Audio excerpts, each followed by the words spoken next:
I've seen it probably more online rather than actually in person. Not that I can think of, like not really, it doesn't really happen. Well, I've seen like guys probably like inappropriately touching girls, either like if they're their girlfriend or not. I haven't seen it specifically, but I've heard of some certain things that have happened. Some of the comments that I've heard would be considered sexual harassment. I haven't seen very much sexual harassment. Most of it is mostly joking between friends. I see a lot of people making sexual jokes that are degrading to certain people. A lot of verbal. Guys say stuff to girls. Well, of course, I mean, being a senior, so I've had 4 years of experience. Not personally to myself, but I have seen it around campus. And just like I've heard comments that sometimes like even teachers will make to their students that's kind of like, why would you say that to a student? I mean, like, guys have said comments to me that just make me uncomfortable sometimes, and like, you know, I tell friends sometimes about it, but you know, it makes me uncomfortable sometimes, and like sometimes I feel weird around the person after that. Online and, you know, in school in general. Times when people would create like fake accounts like for on high school and stuff saying, you know, like trying to expose girls like for sending, you know, intimate pictures of themselves, and there's been like multiple occasions when that's happened. Not that much over social media, because I think like over social media it's more like, I don't know, if you just randomly try and say something to someone that's like really weird and then you can just like block the person or something. Like in person it's more like real, so I think it would like count more as sexual harassment, because over social media mostly people just like flirt or something. So Like on Twitter and stuff, I see things about people all the time, like just commenting on what people wear and just how people look in general, and a lot of times it's like subtweets, so you don't like really know who they're talking about, but like you know who they're talking about. I think on social media people are a little too afraid to send them directly. I've seen more verbal, I would say more verbal abuse when it's online, but I've never seen like a physical aspect of it.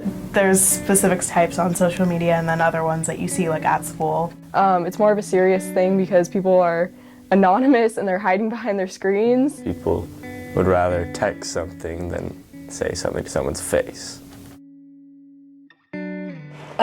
If it's something that we absolutely know happened during the school day, because we get their phones and we can go into their phones and find out exactly when the messages were sent, and then we deal with that at school, because that's harassment on school grounds during school time, during instructional time, and that is, we are very firm and have a real zero tolerance for that at our school. Of course we do.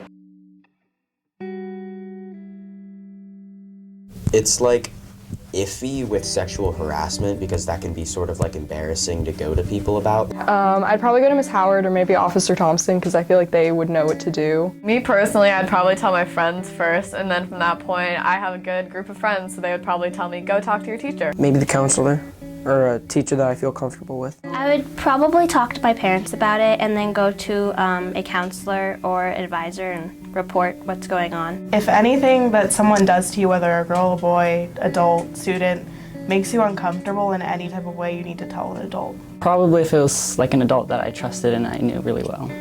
Like personally, I think it would be devastating if I had a friend that was sexually assaulted, because I don't know, obviously that's a terrible thing, so I'd probably try to be there for them emotionally and support them and help them get through it as much as possible, but I would definitely encourage them to talk to an adult. There are definitely like good people to confide in here. If a comment is made to them or they just feel uncomfortable in the class, they need to talk to an adult.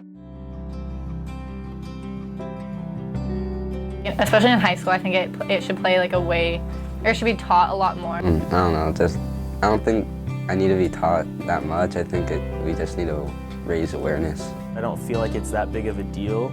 I don't notice it as much as I hear about it at college campuses or stuff like that. I think it's enough of a small enough deal that it's sort of been contained enough that it doesn't need to be talked about as much, but I do feel it's a strong subject. I feel like people have their own idea of sexual harassment, but no one really tells us what it actually is, and there's so many little things that people can consider sexual harassment, and people only think of like the big things. I'm sure a lot of people don't know what sexual harassment really is. Yeah, people look over like the things that just make you uncomfortable and don't realize that they are considered sexual harassment. I think sometimes students might do something and they don't necessarily know that that's sexual harassment, but if they did know, then they'd be like, okay, well, I wouldn't do that.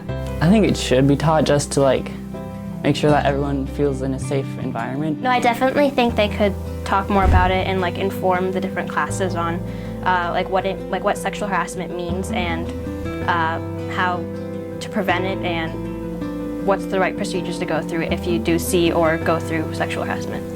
In many cases, they did not see that as something wrong. Because when sexual harassment occurs, it's always about how that message is felt by the victim. No, I've never heard of them. No. I do not. I mean, honestly, I don't. I really don't. So, I mean, that's something I would like to know about, but I've never really been told, so.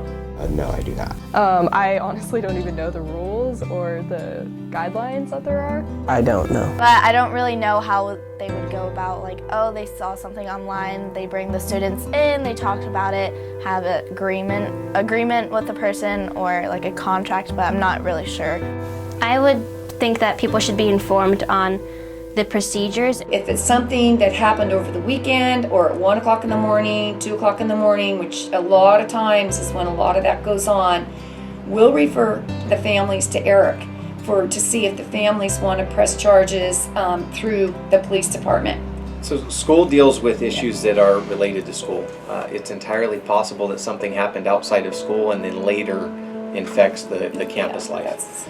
So there has to be a nexus to the school for them to investigate. If we believe that there's been a crime committed to where the situation that the student has been confronted with needs to be investigated by the police department also, in addition to our investigation, we'll run 2 investigations. It really just depends on the severity of it.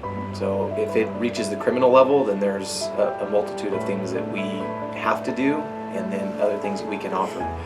The biggest thing is here in town, you guys have NEWS, which is Napa Emergency Women's Services, and they are kind of a one-stop shop for victims. They have access to shelters, to counseling programs. They'll help you through the court process as far as getting restraining orders, going to the court hearings, what different court hearings mean, and really just through the entire process. Anytime you're uncomfortable with what someone is saying, whether it be sexual or not even sexual orientated at all, anytime someone makes you uncomfortable, that's harassment.